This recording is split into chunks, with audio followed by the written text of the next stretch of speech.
എറണാകുളം നെട്ടൂരിൽ 10 വയസ്സുകാരികളായ 2 പെൺകുട്ടികളെ തട്ടിക്കൊണ്ടുപോകാൻ ശ്രമിച്ച കേസിൽ പ്രതി പിടിയിൽ. പ്രതിയെ പിടിക്കുന്നതിൽ 24 വാർത്ത സഹായിച്ചുവെന്ന് കുട്ടിയുടെ പിതാവ്. തുടക്കത്തിൽ പരാതി അന്വേഷിക്കുന്നതിൽ നിഷ്ക്രിയത്വം കാണിച്ച പോലീസ് കാര്യക്ഷമമായ അന്വേഷണത്തിലേക്ക് കടന്നത് 24 വാർത്തയ്ക്ക് പിന്നാലെയാണ്. പ്രതിയെ പിടികൂടുന്നതിൽ നിർണായകമായത് പ്രദേശത്തെ CCTV ദൃശ്യങ്ങൾ.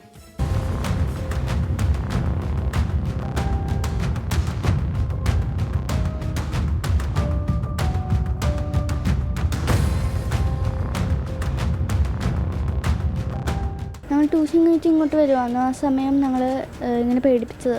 24 പുറത്തുവിട്ട CCTV ദൃശ്യങ്ങളിലെ അക്രമിയുടെ ഇരുചക്രവാഹനം കേന്ദ്രീകരിച്ചുള്ള അന്വേഷണമാണ് ഫലം കണ്ടത്.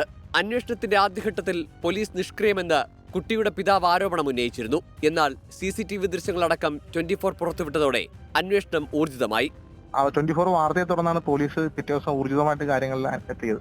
അതിൽ എടുത്തു പറയേണ്ടത് 24 നോടൊപ്പം തന്നെ പനങ്ങാട് സ്റ്റേഷനിലെ മുനീർ സാറ് ഒരു സഹോദരനെ പോലെ കൂടെ നിന്ന്, ഒരു കുടുംബാംഗത്തെ പോലെ നിന്നിട്ട് ഈ കേസ് അന്വേഷിക്കാനും അദ്ദേഹത്തിന്റെ കൂടെയുള്ള ടീമും നമ്മളെ നല്ല രീതിയിൽ സഹായിക്കുകയും ആ പ്രതിയിലേക്ക് എത്താനും പ്രതികളെ ഐഡന്റിഫൈ ചെയ്യുകയും ചെയ്തിട്ടുണ്ട്. കഴിഞ്ഞ വ്യാഴാഴ്ച വൈകിട്ട് 6 മണിയോടെ ട്യൂഷൻ കഴിഞ്ഞ് നെട്ടൂർ ഹൈവേയുടെ ഭാഗത്തു നിന്ന് വീട്ടിലേക്ക് മടങ്ങുകയായിരുന്നു 10 വയസ്സുകാരികളായ 2 പെൺകുട്ടികൾ.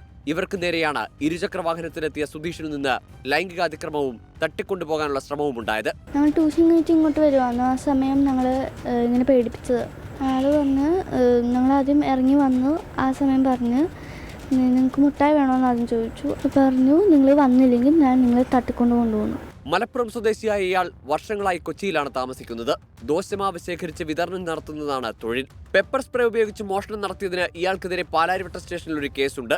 കൃത്യം നടത്തിയതിനു ശേഷം തെളിവുകൾ നശിപ്പിക്കാൻ വാഹനത്തിന്റെ മിററും ധരിച്ചിരുന്ന റെയിൻകോട്ടും ഹെൽമറ്റും അടക്കം ഇയാൾ നശിപ്പിച്ചു.